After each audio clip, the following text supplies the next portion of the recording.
Hello friends, this is Mamit Kumar Jain. Welcome to target for IQ. देखिए, आज CrPC में मैं कुछ सेक्शंस आपके सामने लेके आ रहा हूं जो आपस में इंटरकनेक्ट करने की कोशिश की जाएगी और ये आपके किसी भी एग्जाम के लिए बहुत इंपॉर्टेंट होने जा रहे हैं। तो ध्यान देंगे, आज मैं आपके सामने सीआरपीसी के कुछ सेक्शंस लेके आया हूं। सेक्शन 190, सेक्शन 193, सेक्शन 199 क्लॉज 2 और इसके साथ हम देखेंगे सेक्शन 237। देखिए, जब हम सेक्शन 190 सीआरपीसी को देखते हैं तो यहाँ पर ये बताया है कि जुडिशियल मजिस्ट्रेट फर्स्ट क्लास या judicial magistrate second class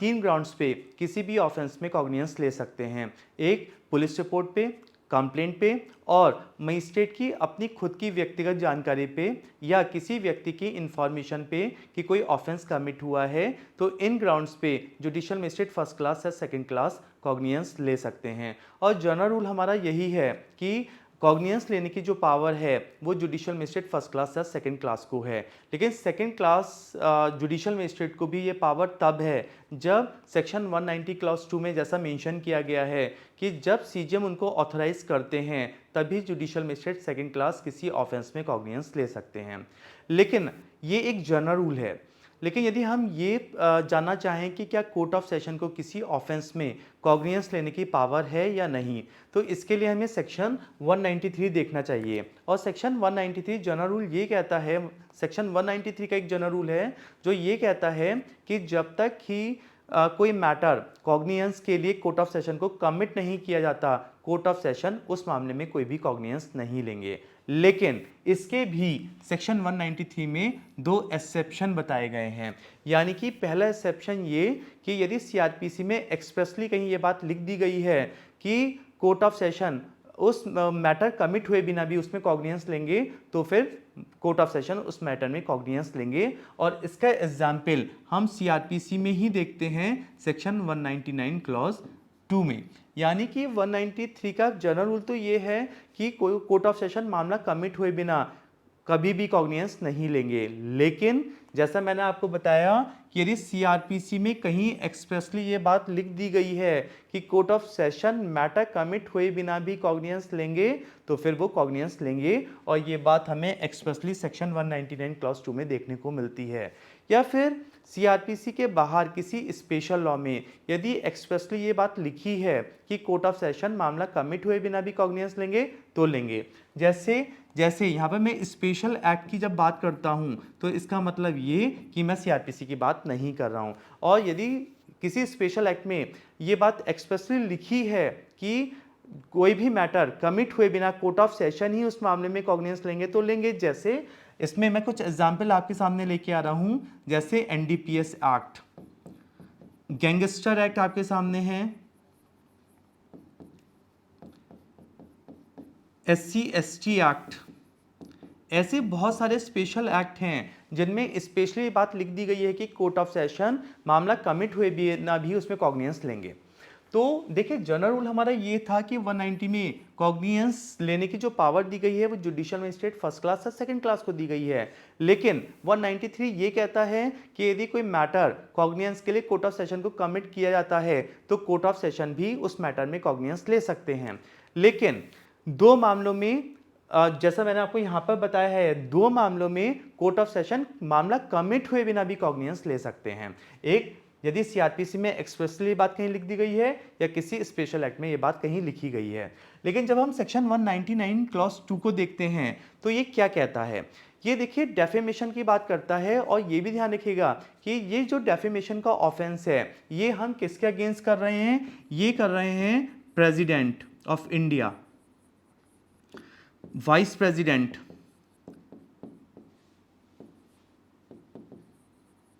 governor,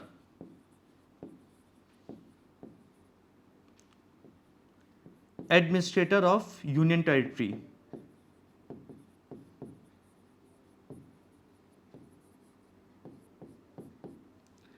ministers,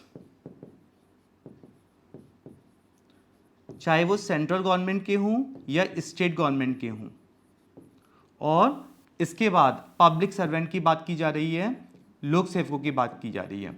लेकिन अब यहाँ पर ध्यान देंगे कि सेक्शन 199 क्लॉज 2 ये कहता है कि यदि डेफेमेशन का ऑफेंस इनमें से किसी के अगेंस्ट किया जाता है, और यहाँ पर ये बात आपको ध्यान रखनी है कि पब्लिक सर्वेंट के अगेंस्ट जिस समय ये डेफेमेशन का ऑफेंस किया जा रहा है उस समय ये अपने ऑफिशियल कैपेसिटी में काम कर रहे थे, यानी कि ऑफिशियल कैपेसिटी में अपनी ड्यूटी डिस्चार्ज कर रहे थे, उस समय इनके अगेंस्ट ऐसा ऑफेंस यानी कि डेफेमेशन किया गया था। तो यहाँ पर अब जो कोर्ट ऑफ सेशन है वो उनको मामला कमिट नहीं किया जाएगा, यानी कि अब ऐसे में यदि इनके अगेंस्ट डेफेमेशन का ऑफेंस किया जाता है तो यदि पब्लिक प्रोसिक्यूटर राइटिंग में कंप्लेंट करेंगे यानी कि परिवाद करेंगे तो ऐसे में जो कोर्ट ऑफ सेशन वो मैटर कमिट हुए बिना भी उस मामले में कॉग्निजेंस लेगी। लेकिन अब प्रॉब्लम यहाँ पर ये आती है, एक मैं नई बात आपके सामने लेके आऊँगा कि अब ठीक है कोर्ट ऑफ सेशन ने इस मामले में मामला कमिट हुए बिना भी कॉग्निजेंस ले लिया, लेकिन अब हमें ये देखना होगा कि 199 क्लॉज 2 के मैटर में जो ट्रायल होगा, इस ऑफेंस का जो ट्रायल होगा, विचारण होगा, वो कौन सी कोर्ट करेगी। तो इस बात को आप जान लीजिएगा, जो इसका ट्रायल किया जाएगा यानी कि ये जो मैटर है ये सेशन ट्रायबल होगा, यानी कि इसमें जो विचारण चलेगा, ट्रायल चलेगा, ये कोर्ट ऑफ सेशन में चलेगा। लेकिन अब ये नई बात आप जानिए, जब मैं 237 की बात कर रहा हूँ, 237 क्लॉज 1 हमें ये बताता है कि ठीक है ये मैटर 199 क्लॉज 2 का जो ऑफेंस है ये सेशन ट्रायबल है, यानी कि कोर्ट ऑफ सेशन में इसका विचारण तो चलेगा, लेकिन यहाँ पर जो सेशन ट्रायल का प्रोसीडिंग है वो फॉलो नहीं होगा। यानी कि हम यदि सेशन ट्रायल की बात करते हैं तो सेशन ट्रायल को जो उसकी प्रोसीडिंग है वो सीआरपीसी के चैप्टर 18 में मेंशन की गई है, और चैप्टर 18 में यदि हम बात करते हैं तो सेक्शन 225 से लेके स्पेशली 235 तक हम ये प्रोसीडिंग पढ़ते हैं। लेकिन भले ही ये मामला सेशन ट्रायबल हो, 199 क्लॉज 2 का जो ऑफेंस हुआ है इनमें से किसी के अगेंस्ट, लेकिन ट्रायल भले ही सेशन ट्रायल हो, लेकिन हम यहाँ पर जो प्रोसीडिंग फॉलो करेंगे वो ये प्रोसीडिंग फॉलो नहीं होगी, बल्कि कोर्ट ऑफ सेशन उस मामले को ऐसे ट्रीट करेंगे मानो कि वो वारंट केस हो, मानो कि वो वारंट केस हो, वो भी इंस्टीट्यूटेड ऑन कंप्लेंट।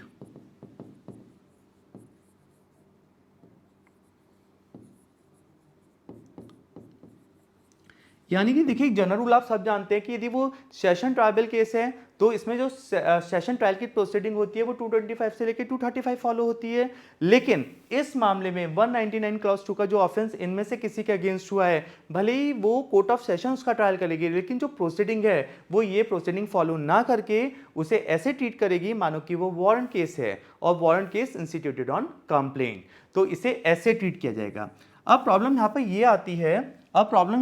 आती है कि चलिए, लेकिन जब कोर्ट ऑफ सेशन उस मामले में ट्रायल कर रही है और ट्रायल करते हुए कोर्ट ये पाती है कि एक्यूज के अगेंस्ट जो कंप्लेंट की गई थी इस मैटर में पीपी द्वारा, पब्लिक प्रोसिक्यूटर द्वारा, वहां पर कोर्ट उस ट्रायल में ये पाती है कि जो एक्यूज है वो गिल्टी नहीं है, तो और गिल्टी ना पाते हुए जो कोर्ट ऑफ सेशन है वो एक्यूज को या तो डिस्चार्ज कर रही है या उसका एक्विटल कर रही है। तो क्या अब जो कोर्ट ऑफ सेशन है वो इन लोगों को, लेकिन इन लोगों में कौन, पब्लिक सर्वेंट या जो मिनिस्टर्स हैं, लेकिन ये लोग नहीं आएंगे,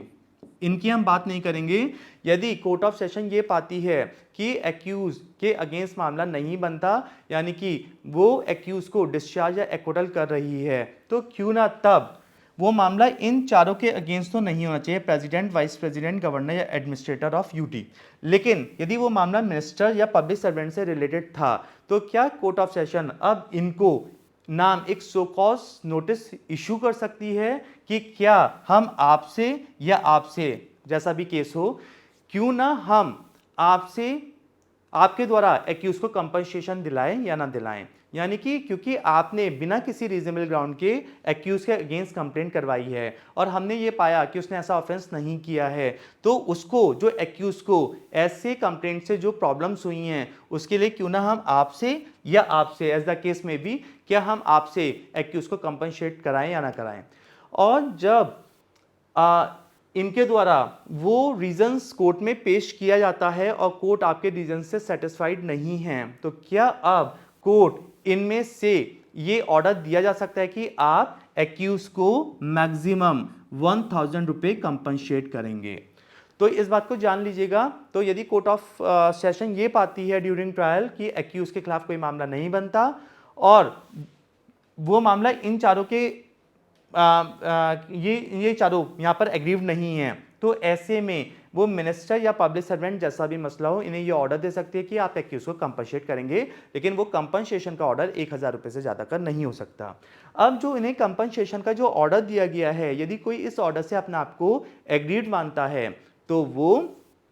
कोर्ट ऑफ सेशन के डिसीजन के अगेंस्ट 30 दिन के अंदर हाई कोर्ट में अपील कर सकता है। तो आज के जो लेक्चर है उसे मैंने इंटरकनेक्ट किया है, यानी कि यदि आप 190, 193, सेक्शन 199 क्लॉज 2 और 237 को आप को रिलेट करके पढ़ेंगे, तो यदि मेंस में कोई भी प्रॉब्लम इसके रिगार्डिंग आती है तो मुझे लगता है कि इसका सॉल्यूशन आपको इस वीडियो से मिल जाएगा।